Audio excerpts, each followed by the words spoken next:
tonight's program is listed as recommended by TOPS for the first week of August.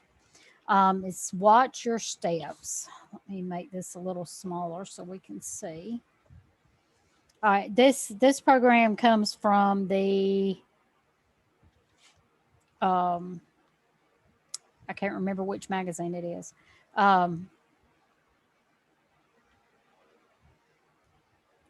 Maybe it was a May June Tops News.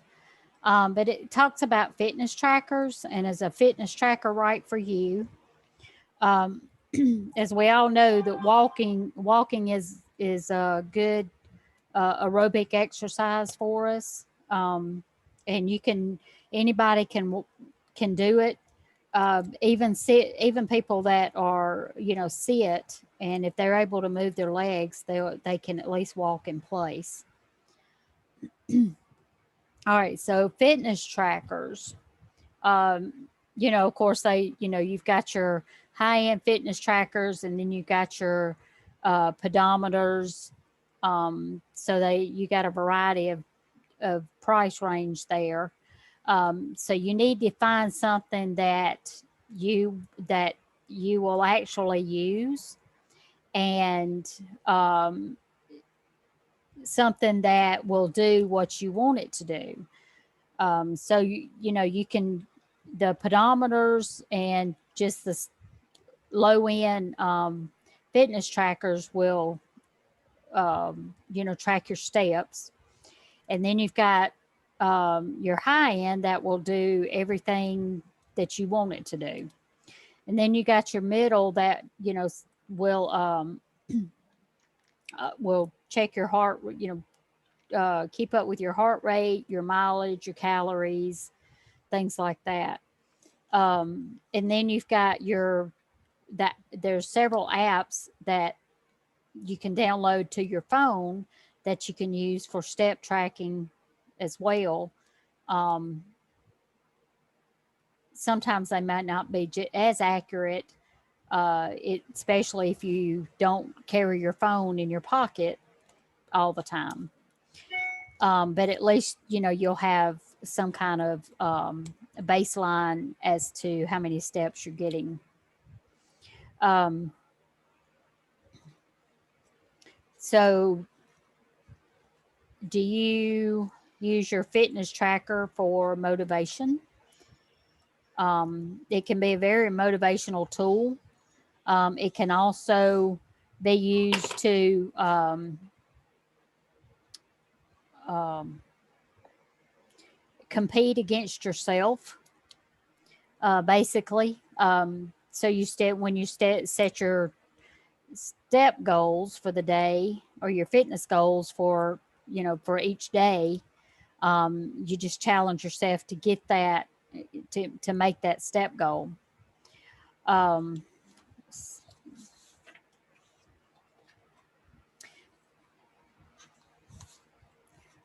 how many of you have fitness trackers here? I think I do. Yeah, I think we all do some sort of trackers. I know mine does my steps, um, heart rate, and keeps up with my sleep habits. I like it because it does tell you how many times you actually wake up during the night and not even realize it, how much restless time that you have, and you don't even realize it, and then you wake up tired, and then you can look at it and say, oh, that's why. um, so if you do buy a tracker, make sure you commit yourself to it, because just like any other fitness equipment, um, we may use it for a while and then throw it aside or hang clothes on it, and then you pick it up again. But to me, a fitness tracker is something that you can consistently use, and then if you get a, don't pay attention to it for a while. It's always there ready. And you can go back and see when you weren't paying attention, you can go back and see um, how, um,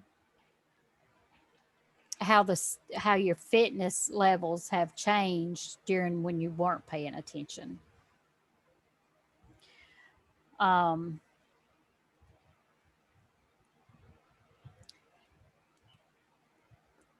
and I like the kind that will keep the history.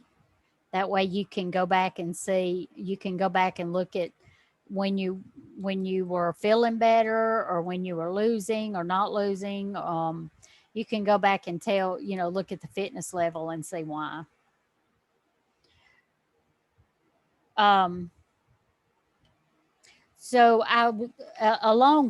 along with this program, I looked up on the Mayo Clinic as to what kind of fitness tracker do we need to get. So a couple of things that let's see, a couple of things that we can look at. First is how easy it is to use. Do you have to keep your phone in your pocket in order to all the time in order to track your steps, or you can put it on your wrist, you can put it on your shoes. Some have necklaces that you can wear to keep up. So what you first want to look for is how easy it is to use, because something that's easier to use we're probably going to use more or longer, more consistently. How much extras do you want on it? So the amount of information you want to collect may influence your choice of device. Um, do you want it to work with your phone? Do you want it to tell you how far you've been or keep up with your blood pressure, your heart rate? So just depending on what you want to see on your fitness tracker is what you'll get. Um, I'll, let's see. And okay, how accurate is the tracker?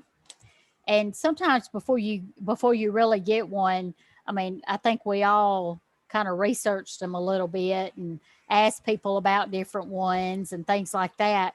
Um, just to make sure that we get the right one to start with. And look for a device with a display that you can read in different types of lighting. I know some of the earlier Fitbits didn't have a display at all. They just had lights, that would come on. I like the display because I use it also as a watch. And using it as a watch, it also reminds me that it's there and it's waiting for me to get up and move.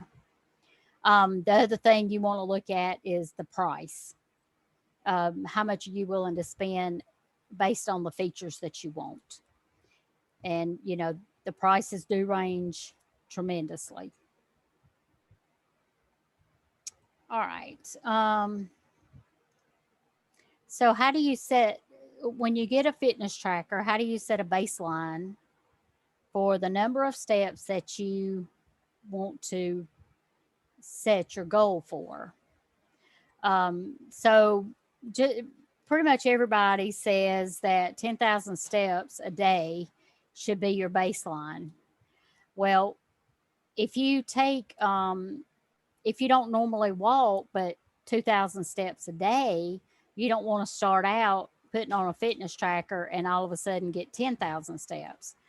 You may need to build up to that. So if you consistently walk 5,000 steps every day and haven't seen a scale budge for months, then you want to increase it a little bit. So, the average person takes 2,000 steps to walk a mile. Um, so it says taking fewer than 4,000 steps a day has been found to be an indicator to increase health risk, but over 7,500 per day and health benefits seem to plateau. So set your goal to a minimum of 5,000 and challenge yourself to increase that number. But you know, if you're used to sitting on the couch and not even getting 2,000 steps a day, I I would recommend starting off, you know, lower and getting building up to 5,000 steps. But you also need to check with your doctor to make sure that you are okay to do that. Um, so to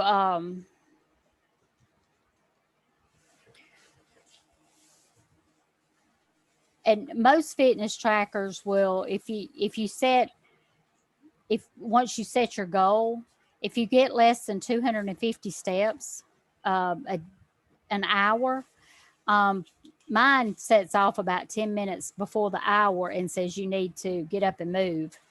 So it vibrates to where, you know, I can notice it to get up, and I know it's time to get up and move. Um, so on the Mayo Clinic article, um, so to establish the baseline, when you first get your tracker, wear it throughout the day for about a week as you go about your routine activities at home or work. Add up the total number of steps for each day and then divide that total by 7. So that gives you an average step for steps you normally take for a week. Um, set short term step goals. Um, Adding about 1,000 steps a day for 2 weeks by incorporating a planned walking program in your schedule.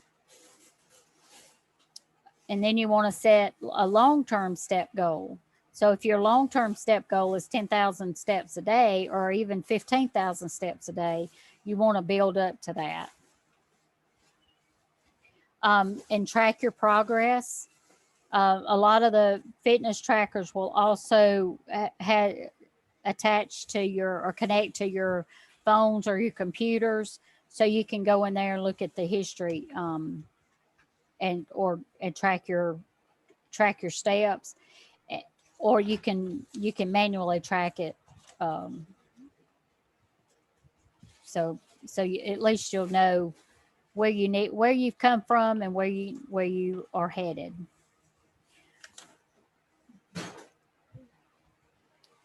All right.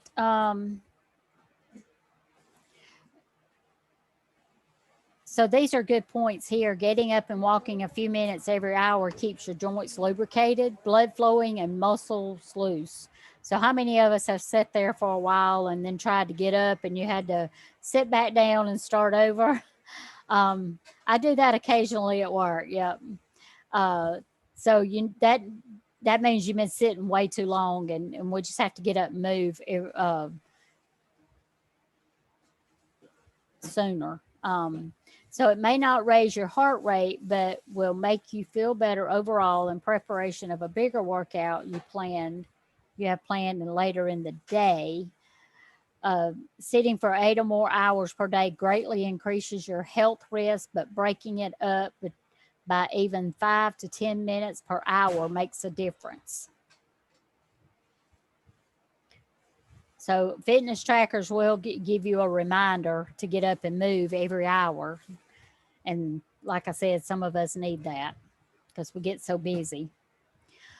Pick up the pace with your step count goal set. Look at your level of exertion while walking.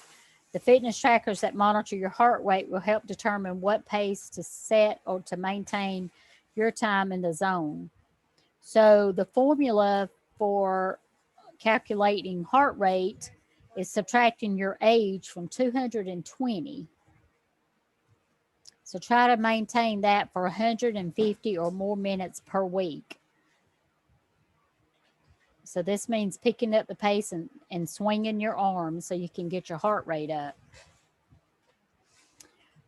So fitness trackers can help establish these new habits and prod you to get moving.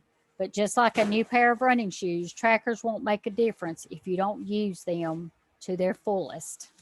So if you do get a new tracker, or even have one for a while, you know, you forget it's there, and it's just like anything else. You just kind of say, yeah, it's there. Oh, whatever. But we need to pay attention to it. Okay.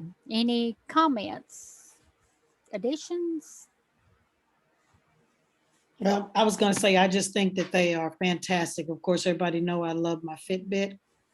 Um, you're right about the sleep and stuff. It does tell you when it's light sleep or you're in the REM or whatever. And that's important to know because in the REM is where our cells, our body cells refresh and replenish. So that's really important. And so it let me know I wasn't getting enough sleep in the REM. Yeah. And so I could fix that, you know. You can't go to bed at 1 o'clock at night and then wake up at 4. You haven't gotten enough sleep, enough rest, and that's why we're tired or whatever, you know, from Yeah. that. So that's really true. It's just great. I like it because of course, I log my food on there, so I'm looking at my calories, and Hmm. I can look at how much fat I've had, how much carbs I've had, how much fiber, because all this stuff is important, you know, that Yeah. we know this fiber, that fiber is really important. Oh, So yeah, definitely. protein. So that's why I like the Fitbit. And then, you know, you can just, like I said, type in, I can have it on my computer or on my cell phone. And of course, it's always on my arm. And I love they have little games you can play. The little game that you were talking about, the 250 feet, it goes from a certain time to a certain time. Hmm. And if you get in those 250 steps, say you only got those 250 steps every hour at the end of the time frame, you will have at least 4,000 some odd steps Hmm. just from that. And so it was easy to get the 10. As I do more, I build up my thing and just do more, you know, more steps than what's name. I'm at the point now where I'm trying to get to 15,000 steps a day. Some Wow. days you get it, some days you don't. If you're in the car, you know, or whatever it is that you're doing. It's But I hard. also get up in the morning and I walk. They have a little thing of where you can walk 30 minutes. And so I get up in the morning and walk 30 minutes. And so that's taken care of. So that gives you another 3,000 steps. So it's really easy for me to get to 10 because I'm doing it Wow. like that. But it's good. It's good. Yeah. Fitbits are good. I like the Fitbit. And I have the scale. So the scale reads in. When I step on the scale, it reads into the program so I know what I'm doing. And then I put in there my goal for where I'm getting. I just do a little bit at a time. You know, the goal weight I'm really looking for is 150, but my goal weight here is every month I try to lose at least 5 pounds. Yeah. Sometimes it works, sometimes it don't. And you have to back up and start over. Yeah, I, yeah. I like the Fitbit too, and I know the Garmin and the other Mhm. um, brands have it too, where you can join a community and you can have challenges against each other, and if you have friends that you don't know, I mean, you could just friend somebody just on that. Um, you could race against them and they not even know it, That's right. because you can see how many steps that they average or get. Mhm, So, mhm, um, you know, if you're a competitive person, mhm. and two, there's so many bands and different things for the Fitbits and for the Garmins and the trackers that you can change out the bands and make them as stylish as you need to. Correct. So they're Mhm, it's not just basic black anymore. mhm. Has recipes, it has games, little games of where you try to beat yourself from whatever it was before. So Right. it's really good and just nice recipes. And you're right about the community. There is a community of people that's on there, thousands of people Yep. that's on there. I like to play with the people from New York because in New York, everybody walk and take buses. So, they get in some big time walking. And Yeah. so I like to try and challenge them with that. But it's good. It's good. Good. Well, Okay. you guys know the first time I ever heard of Fitbit stuff was Irene in Callaway Gardens. Um, yeah, yeah, yeah. Now They've my come a husband long has way a since then. yeah, my husband has an Apple one, and his does some fantastic stuff. I mean, just might as well be something from outer space. It's neat. It's neat. What's better about his, or what's so great about his? The things that it can track, like if you're diabetic, it tells you what your sugar thing is. You put in what your sugar should be, norm is for everybody. And so it can tell you how that's going. It can tell you if the left brain is working, depending on what you're looking at. It's just, well, it's Apple. So, so that's what they do. They play with a lot of stuff. They have a lot of stuff built into theirs. Yeah. It can find the car. Should you miss where you park your car? That's a good one. But that's why they cost what they cost too. Right. Yeah. Okay. Okay. Mine is a simple Garmin. I go by the KISS principle, keep it simple, sweetie. My husband does the sleep and all that stuff, but mine basically does the calories and the walk-in and the time and the calories. Not, it's fairly simple, but it does what I want it to do. So I'm happy with it. Yeah. And I did start off first with the one that Tops sold online with a little chain around, and that was pretty accurate. Yeah. And it was only about $20, so that was kind of cool too, because that's all it did, but Yeah. the time and the number of steps, but it was affordable and simple. Good. All right. Okay, I'm gonna go ahead and stop the recording.